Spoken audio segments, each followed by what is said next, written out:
Morning. Hello, good morning.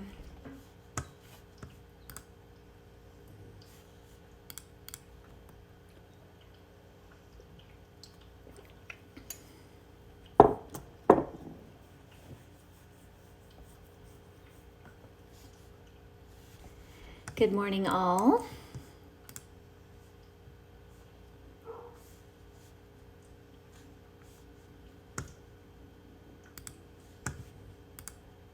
Are we online?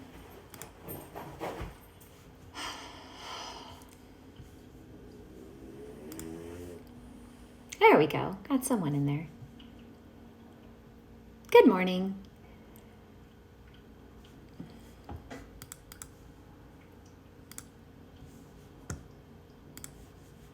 How is everyone today? Good morning. Happy Monday. Did you have a nice weekend?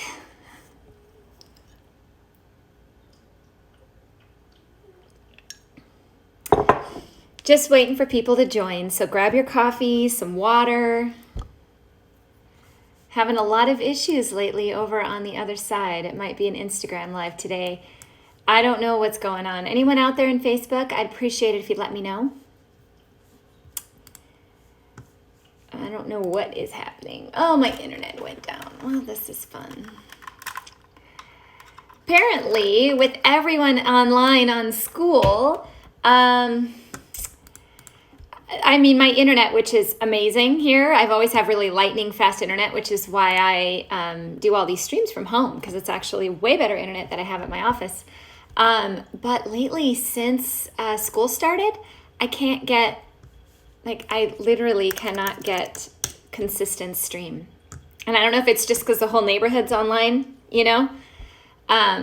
But yeah, having some major issues over on Facebook. So we might be reposting this sucker today or having them join in a little bit. Oh, Lord, we're going to shut that down. All right. Hey, bear with me, Instagram. You guys fill me in on how you're doing. Monday is over for me on the other side of the world. Right. Exactly. Well, hopefully it was a good Monday. Mine is just starting here in sunny Arizona, but it did rain a little bit this weekend, and we had a lot cooler temperatures, which you guys probably think are crazy. 105, instead of 117, and that may sound like it's not much cooler, but it totally is way cooler. Well,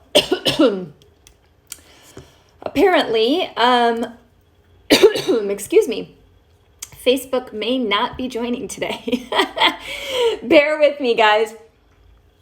We're actually going to talk about diet today. We're going to talk about meat versus plants. Some of the research surrounding meat consumption versus plant consumption, a modification between the two. I've had a lot of questions on that.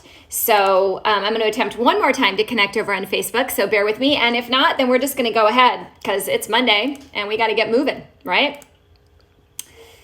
So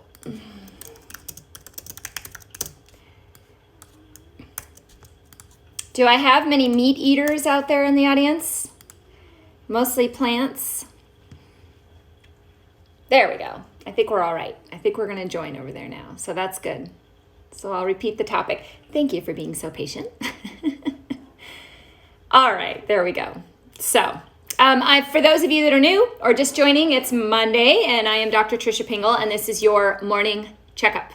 And we are going to talk today about meat versus plants, some of the research surrounding meat, some of the research surrounding plants, and some of the things maybe you don't know, like signs that you may not be digesting meat as well as you think. And, my goal here is never to turn anyone to one particular diet, right? I mean, we're all different. We're all biochemically different. Some people do better with a little bit of meat in their diet, some don't. But anytime there's an excessive of meat, we have things to consider, right? We have things to look at, the health to look at as well. So people ask me all the time, well, what diet do you subscribe to? You know, what do you tell everyone to do? And I never tell everyone to do exactly the same thing. My one thing is there needs to be a wide variety of plants. Now, if you're someone that adds in some chicken or fish or eggs or something occasionally because that works for you, I'm not opposed to that. I think I want to make sure that there's a base of plants. One of the suggestions that I talk to my patients about is learn how to cook vegan. Because if you can cook vegan, the right kind of vegan, not fake meat vegan, but like with vegetables and legumes and nuts and seeds, it's very easy to add chicken to it. It's very easy to add an egg. You know, it's not so much easy when you're focusing on meat dishes to add a wide variety of vegetables, and there's a lot of nutrient density in plants, which is why I personally lean towards a plant-based diet. But yet, my husband and one of my children definitely is more meat-based. In general, they just look better, they're healthier with the meat. So I'm not opposed to it, but I want to talk to you about some healthy plant-based meat alternatives, because maybe you can work in more plant-based meals throughout your day so that you can get more benefit from it. And then I want to talk about the benefits and some of the misconceptions about some of the main diets out there that are recommended for diabetes, autoimmune disease, those types of things. Sound good? All right. So there's no secret. I mean, I think you guys know that I don't really eat meat. Never really have, to be honest. Even as a kid, very rarely. And if I did, it tended to be more egg and fish and dairy for quite some time, which now, of course, I completely have eliminated, and I'm happy that I did. You know, there's a lot of bad vegans out there that eat a bunch of processed foods, and that's not what we're looking for as well. Speaking, I have a question, is fish considered meat? In this particular discussion, yes, I'm speaking about an animal product, right? A meat product. So now there's a huge difference nutritionally and inflammatory wise between a red meat and a salmon, for example. So we're going to talk a little bit about that. I tend to lean towards, if you're going to be adding meat into your diet, not doing a lot of red meat per se, but doing more fish and poultry in general. Just answer that question, same question, seafood. So yeah, and we're going to talk about that today. What kind of, you know, people ask me, why don't I eat these meat-based products? And, you know, everyone says, is it an animal rights issue? Is it this or that? And although I'm very much a fan of animals, that is not the reason that I went plant-based. I actually went plant-based for the health benefits, for the low inflammation, and because I just simply have never digested meat well. And we're going to talk about signs today that you may not be digesting meat well. Just because it's recommended doesn't mean that your body will always jump on board with it. And learning what you digest well, what you get energy from, what makes you tired, those are things to pay attention to when you're picking your own personalized, individualized diet. But once again, if you learn how to cook plant-based, you can always add meat. So what do I take instead of meat? I'll talk to you about that a little bit. Mine are all plant-based protein sources, so nuts, seeds, quinoa, legumes. You know, I get plenty of protein through plants. Okay, so when I started to discover that I didn't digest meat, I would get stomach aches, I'd feel run down, I'd be bloated. That's when I started to pay attention to, okay, I need to move my diet towards something that provides energy. Let's think about what food is supposed to do for you. It's supposed to provide you with energy. It's not supposed to bog you down. So if you feel bogged down after you eat, you need to consider why. Did you eat too much? Is there something that you're not digesting well, right? So people who eat and they're like, oh, I'm tired, I gotta sit down. That's a sign that maybe you're not digesting your food as well as you should, okay?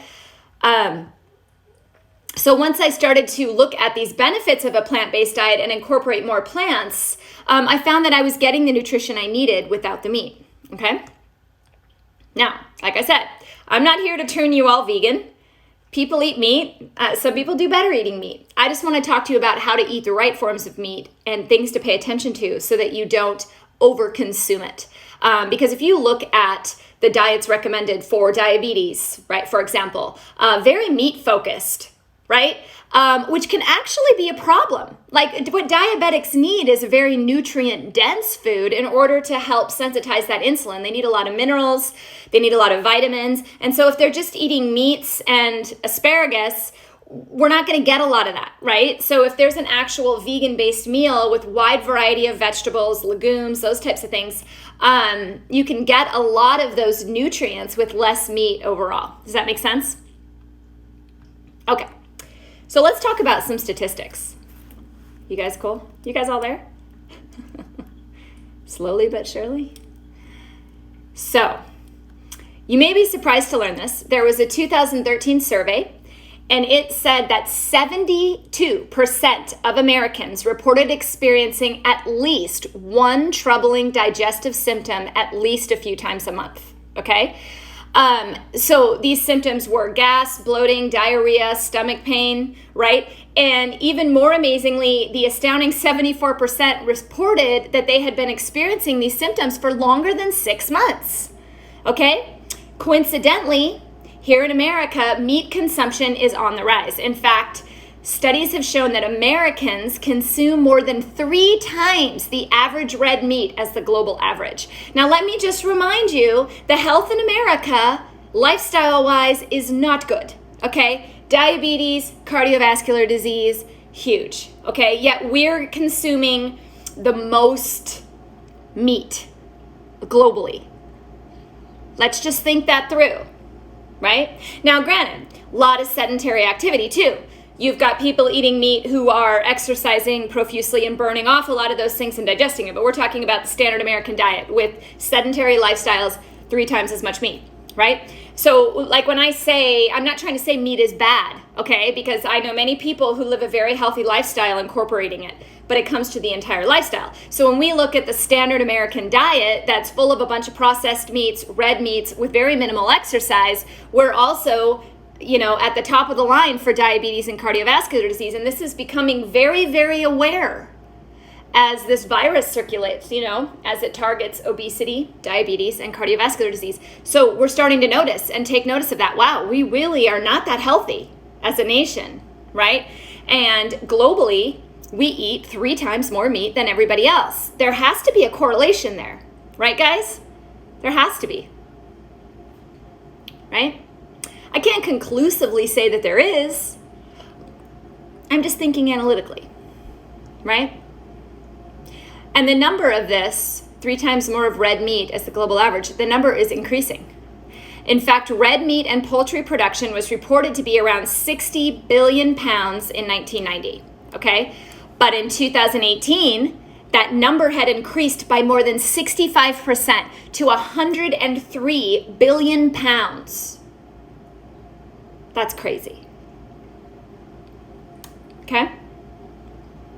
Now, we do know from research that those that consume lots of red meat, specifically processed meats, have a higher chance of developing major chronic illnesses. Type 2 diabetes, heart disease, obesity, and definitely some specific cancers. Colon cancer, very strongly linked to processed meats. Okay? All right? So, amazingly, when they looked at people who replaced that meat with whole-based, plant-based alternatives, such as nuts, legumes, more plant-based protein sources, they were linked to having a lower risk of these same chronic diseases and a longer lifespan, okay? There was a study in 2019 that showed that those who consumed more processed and unprocessed red meat had a 13% higher mortality rate than those who didn't eat those types of foods. 13% higher mortality rate. We're spending a lot of time looking at mortality rates, right? Consider the diet component to lifestyle, to health, to disease, to death, okay? This is all within your control, except for the comment about you can't do it because of bacon. I think my husband might agree with you. He likes bacon too. He just doesn't eat it very often, right? I think there's a distinction too, All right, so there was a study in 2011 published in the British Medical Journal that revealed And this was a study of, 47,000 participants, that vegetarians are about 30% less likely than meat eaters to experience diverticular diseases. So diverticulitis, diverticulosis, these are all very common here in America, right? And you know what they say when you get it? They say, oh, well, don't eat nuts and seeds. They could get stuck in the pockets. Shame, because the nuts and seeds are probably the most nutritious thing you could eat. And a lot of that is caused by meat eating to begin with. So some things to consider. Now, once again, for those of you just joining, I'm not saying everyone has to go vegan. I'm saying pay attention and have a rotating diet with high quality. If you're going to eat meat, make sure it's a high quality meat and it's not the main focus of the meal, okay? So for me, when I was looking at all this research and I was looking at inflammatory, conditions and such, it was a very easy move for me to say I need to go plant-based. It's better for weight management. I have better energy. I have better nutritional profiles. I sleep better. I have better energy. It was a great option for me. I haven't really seen a need to put meat back in. Now, I've had other people, other patients who have gone plant-based. Many of you that are doing my program, that are doing plant-based for 30 days, you may incorporate some meat after that. But my hope would be that when you incorporate that meat back in, the base of your plate is still a wide variety of plants. If 70% or so of your plate is plants, that leaves some room for some meat in there for those of you that just cannot go without it, right? But the plant part is the part that's important, okay? So let's talk about some of the signs that maybe you're not digesting the meat as well as you think you thought you were, okay? So, number one, this is what I see most commonly. And you see this actually with foods other than meat, but I see it very regularly with meat consumption. That after you eat, the food feels like it's just sitting in your stomach, like a rock, right? So when you just kind of sit back and you're like, oh man, I am so full. And a half an hour later, you're still full. That's an indication that maybe you're not breaking meat down. Now, a review for some of you that have watched some of the Digestive Lives, one of the primary kickoffs for digesting meat and protein is hydrochloric acid. Okay, so hydrochloric acid in the stomach basically starts a cascade of enzymes that help break food down, and hydrochloric acid specifically to protein, breaking it down so that you can absorb the nutrients. If you don't have proper digestion, let's say you're under a lot of stress, right, and you don't have proper digestion, you're not going to get the nutrient out of that food. You're going to get more an inflammatory response as opposed to a breakdown and absorption response, right? So we have an option. Our food can either sit there and inflame and cause problems, or it can be broken down quickly, nutrients absorbed, and waste eliminated. In a society where we're having a lot of stress, which we all are, we do not break down food as well, okay? Proteins can be very hard to digest, okay? So if you're noticing that, I would pay attention to your digestive system. Do you have enough enzymes? Or maybe you're consuming too much meat at one time, too much protein ball in the stomach at one time. Maybe consider doing more plant-based with little bits of meat mixed in. When you look at a lot of, Corey, stomach enzymes, not particularly stomach. Hydrochloric acid is in the stomach, but it does a kickoff of release. That's what triggers the release of enzymes from the gallbladder and the pancreas as well, okay? So it's not particularly a direct enzyme in the stomach. The hydrochloric acid is in the stomach. Sorry if I said stomach enzymes. I want to make sure I'm physiologically correct, but it does kick it off, right? What was I saying? Oh yeah. When you look at certain styles of cooking, if you look in, let's see, Japanese, you've got Chinese, Thai, a lot of the Asian disciplines of cooking kind of litter meat in.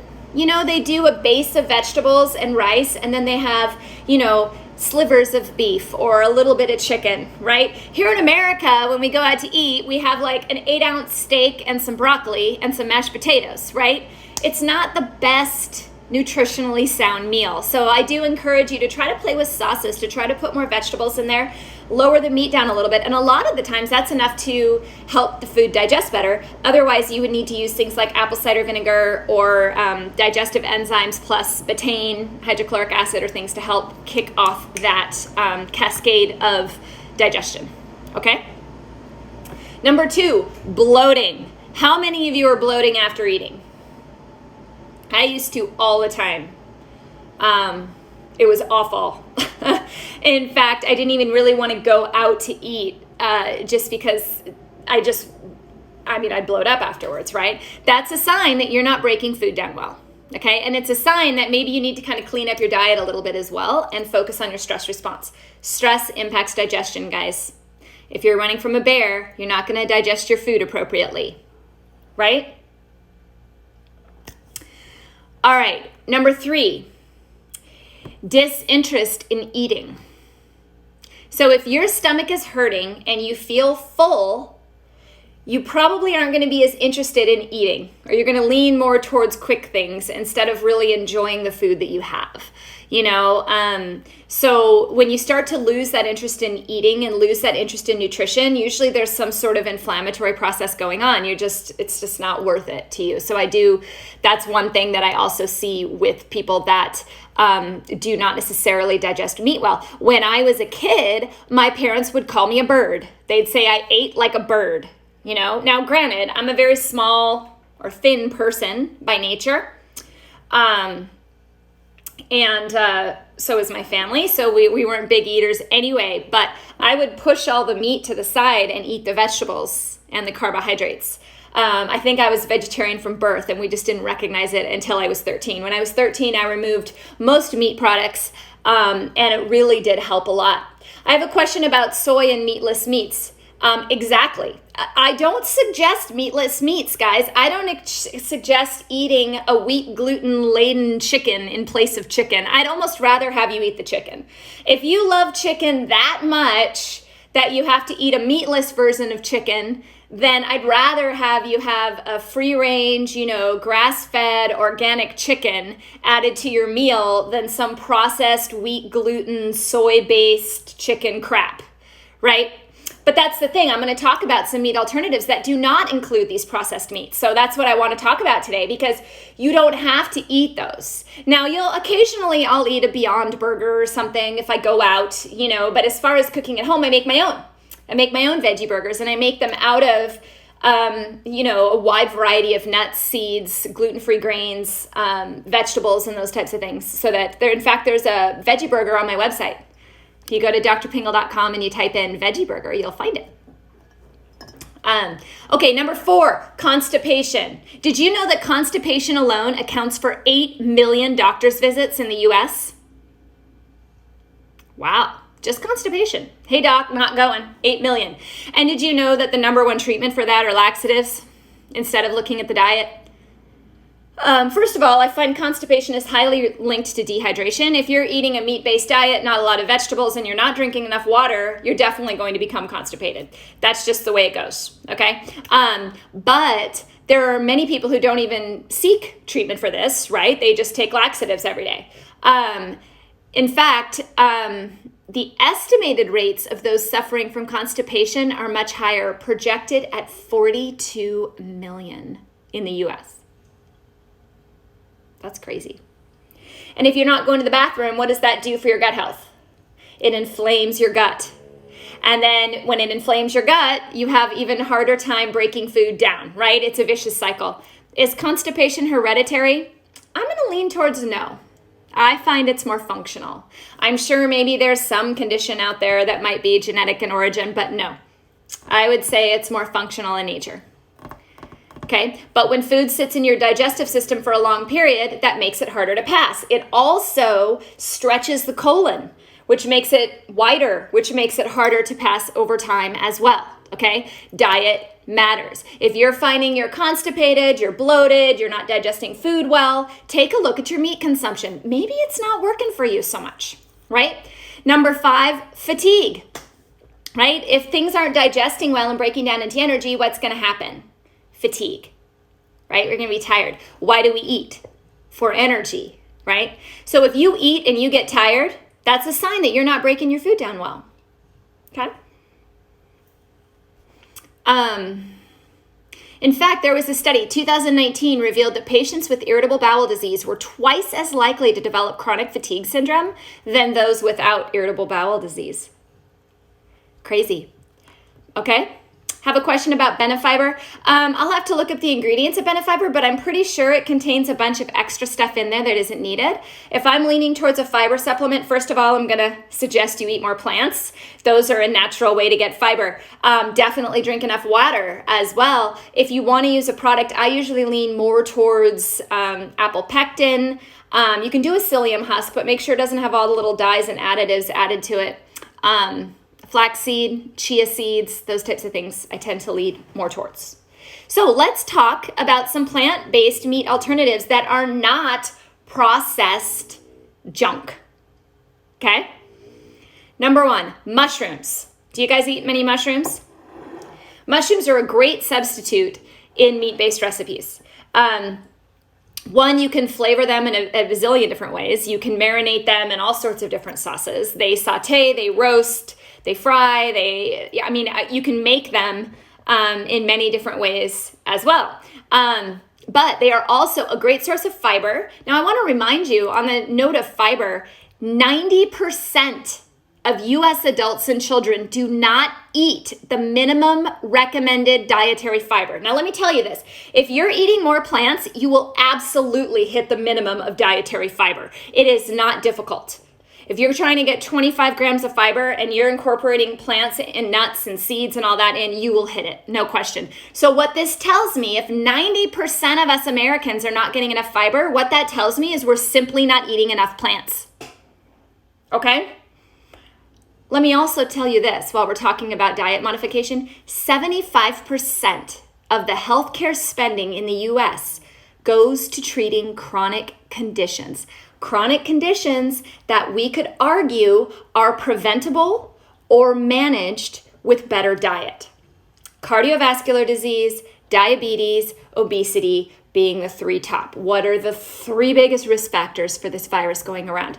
Obesity, diabetes, and cardiovascular disease. These are all things that you have within your power to control if you look at your diet and your lifestyle.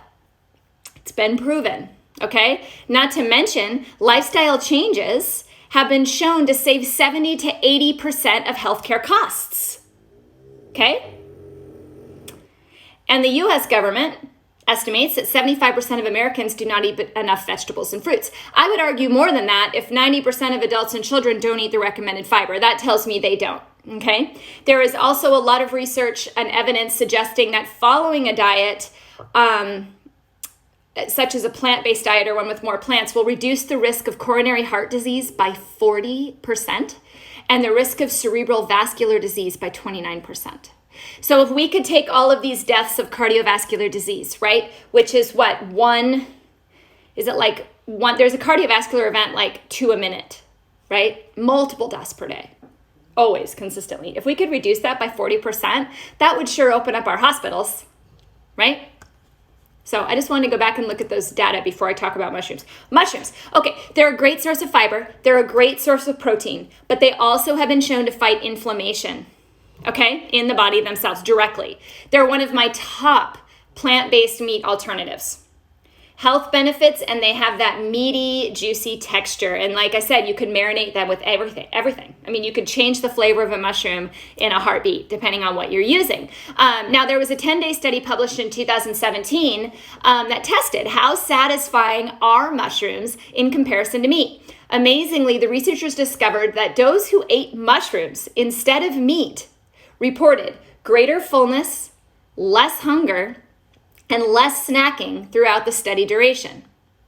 Okay? So if you're just starting out with mushrooms, there's a bunch of different ways to use them. You know, you can make a mushroom steak. I know, it's not a steak. I know, but it's a mushroom steak, okay?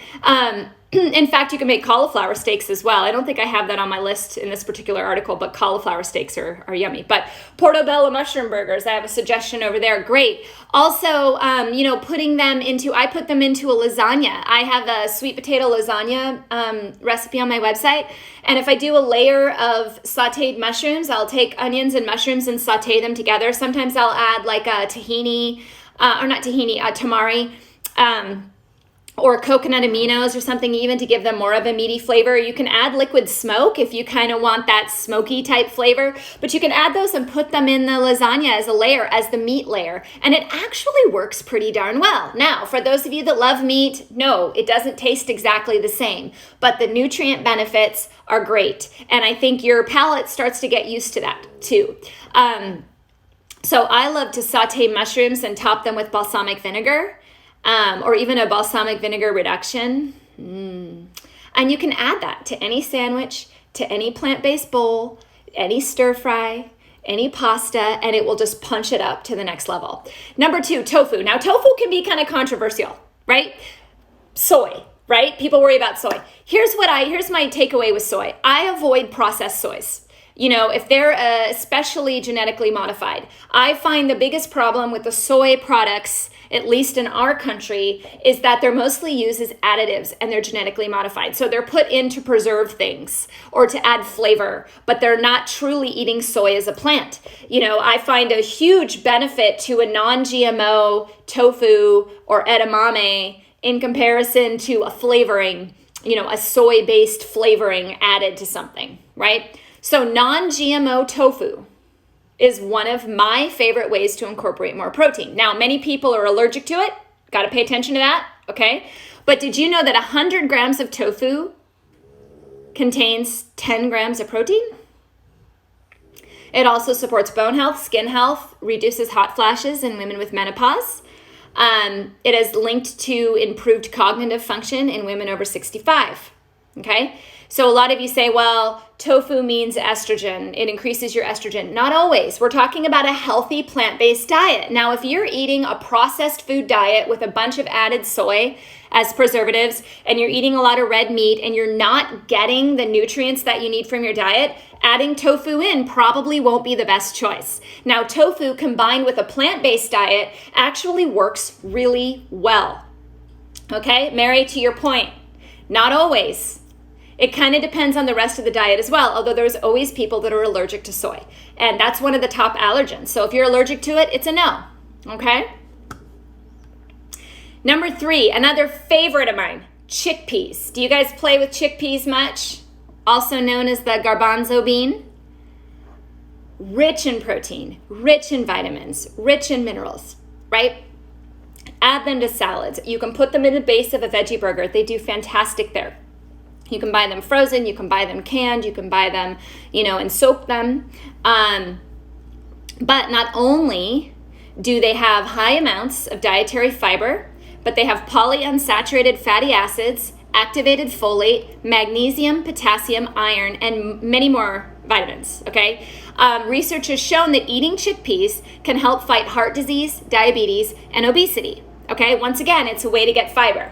If you're eating plants, you will get enough fiber. Now, I did a recipe segment recently, a couple weeks ago on hummus. drpingle.com has a great hummus recipe loaded with chickpeas. So good and so easy. 5 minutes. So next time you're having a party or you're going somewhere and you need to bring something, 5 minutes to make that hummus, and it is so good. I like to also roast them and put them in place of meat in tacos, right? So if you're doing taco night, actually, sometimes I'll roast sweet potatoes and chickpeas together and put them into the tacos, or I'll make enchiladas out of that. They're very hearty, okay? Chickpeas have that Roundup stuff. Depends on where you get them. You know, I'm talking about an organic, you know, well-sourced chickpeas. I think every food has Roundup if you're not looking at its source, okay? Very, very important. The quality of your food matters. Okay. Now, sometimes, Mary, people are trying to incorporate more plants into their diet, and the first step is to just get them in. And then as you get better and better at it, you get better about choosing organic. You get better about rinsing them. You get better at finding those, you know, you get better and better at it. I'm still learning. I've been plant-based since I was 13, and I'm still learning, right? I haven't played with hominy a lot. I'll have to look into it. I know it's a corn, right? So kind of depending on whether people are wanting to put grains in or whether they're wanting to put corn in, I think it really comes down to that. I'm not a huge grain eater. Now, I do eat corn occasionally. If I'm doing a taco, I'll do corn tortillas or, but it's not something that is a regular staple in my diet or that I regularly recommend just because of processing of corn. You definitely want to make sure it's an organic corn. Number 4, lentils. How many of you eat lentils? I'm a huge fan of Indian cooking. Huge. Especially Southern Indian cuisine. Love it. So I will take a dal any day. A lentil dal makes my day. And that's dal, D-A-L, not D-O-O, not D-O-L-L. I love it. I love it as a base of everything. I use lentils in veggie burgers. It's a fantastic binder for a veggie patty because they're kind of sticky. So they pull stuff together, okay? They are packed with protein. 1 cup of lentils is about 18 grams of protein. Okay, so for those of you asking, how do you replace meat? How do you get the protein? Lentils for sure, without a doubt. Love lentils. You can eat them cold, you can eat them hot, you can work them into things. There are so many recipes. So I absolutely love lentils. They benefit the heart. These are all in research. Benefit the heart, healthy blood sugar levels, fight inflammation. They have tons of fiber. Okay. My vegan burger recipe at drpingle.com uses lentils as well. You guys got to check that out. And then I'll come back to your question there, Marie. Hang on. And then lastly, walnuts, or really any nut. My article talks about walnuts, but to be honest, nuts in general are a fantastic way to incorporate more protein, more fiber, more nutrients into your diet. Cashew cream sauces instead of Alfredo and dairy-based sauces can be very helpful. You can do that with walnuts. Now, walnuts are rich in omega-3 fatty acids, nutrients, antioxidants. They support gut health, they support healthy weight management, and there was a 2018 study that was in the journal called Nutrients, where it showed that eating walnuts is linked to an increase in beneficial bacteria in the gut, right? And we've talked a lot about beneficial bacteria and how that helps with weight and otherwise. So definitely incorporate nuts. So, main point here, I'm not saying you have to go vegan, but think about this. If you cooked vegan and then added a little bit of meat to it, you're gonna get a lot more nutrient food than if you focus on the meat-based recipe and then add in a few vegetables. I always suggest that 70% of your plate or so is vegetable or plant-based in origin. Makes a huge difference. The more colors, the more types, the better, okay? Had a question about organic lentil pasta. I like the lentil pasta, but when it comes to pasta dishes, I'm kind of picky about which ones I use that in. If I'm doing it with like a cashew cream sauce and some roasted vegetables, it works great. If I'm putting the lentil pasta in a casserole, I don't find it works very well. It kind of falls apart. It doesn't have the right consistency. So in those cases, I usually pick a brown rice. I've done a chickpea one and kind of the same thing. So depending on how you're cooking it, makes a difference. But the flavor's great of the lentil pasta, Marie. Pea protein isolate. Not a huge fan of anything isolate. Now I know some of the Beyond Burger has a pea protein. Like I said, I'll eat it every so often, but is that part of my staple? I very rarely eat a processed veggie burger. It's really more convenience. If I go out to eat and I need something to eat and that's all they have, I eat it, right? So, Haitian cooking, all right, I'll give it a go. So, I love lentil. Are sprouts healthy? Yeah, I like sprouts. I like to rotate them. Different, broccoli sprouts versus alfalfa sprouts versus lentil sprouts versus, I rotate them. So the point today is, I'm not saying to go vegan, I'm saying pay attention to plants. They have more fiber. They help reduce inflammation. They lower chronic disease. And then pay attention. Are you digesting meat well? Could you be eating too much of it? Pay attention to your digestion. That's the overall takeaway from today. I just want to keep you educated on some of the things that meat can go wrong for you as well, so that you can have a more balanced, rotated diet as opposed to always focusing on meat, protein, meat, protein, meat, protein. Our standard American diet, our food is like protein, dairy, and grain. And unfortunately, in research, that is not what's being proven to be healthy, in large amounts. So we need to pay attention to that, all right? So thank you.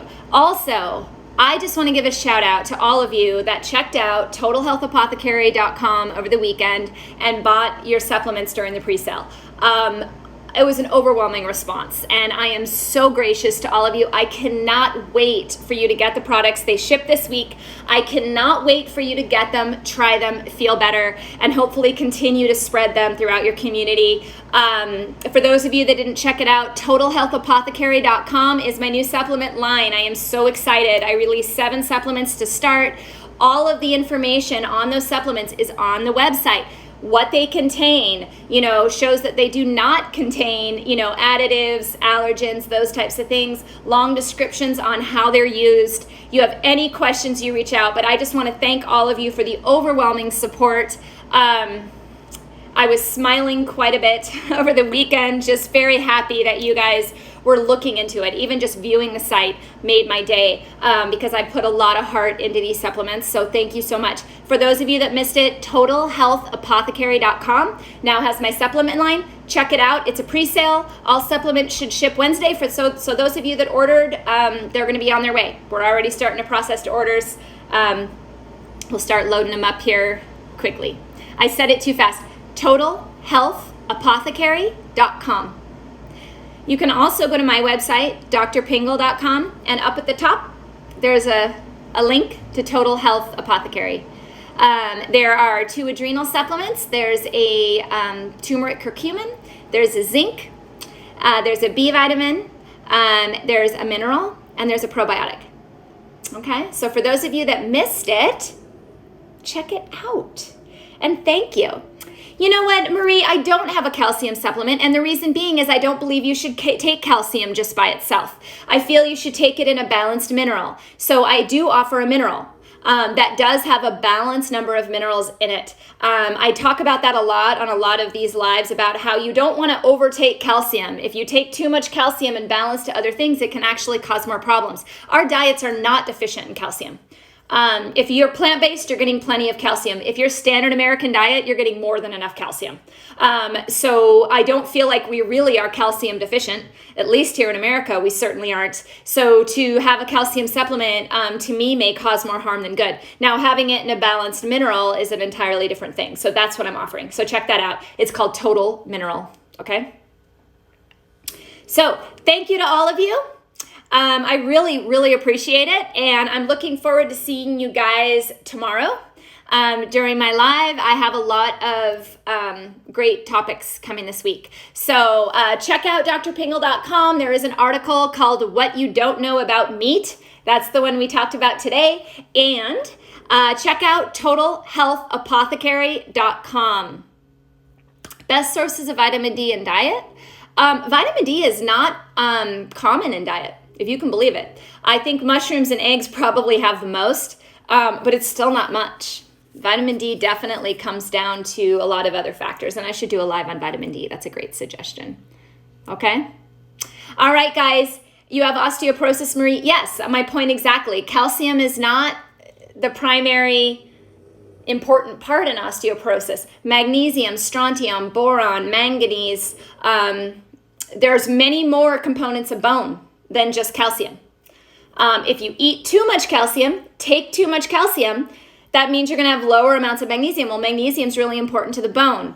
Calcium can deposit in arteries. It can deposit in breasts. It can deposit in joints. We don't want too much of it. We want a well-balanced amount of calcium. It is a myth that calcium is the only thing you need to worry about when you have osteoporosis. Vitamin D, vitamin K, and all those minerals I talked about are far more important. And that's just my professional opinion. I'll need to do a live on that, huh? So I just differ, I guess, with the conventional thought that you should just be loading yourself full of calcium. We get plenty of calcium. I have yet to find anyone in nutritional testing that has come back deficient in calcium, unless they have some sort of pituitary issue with the production of calcium. I have yet to find anybody who's deficient in calcium.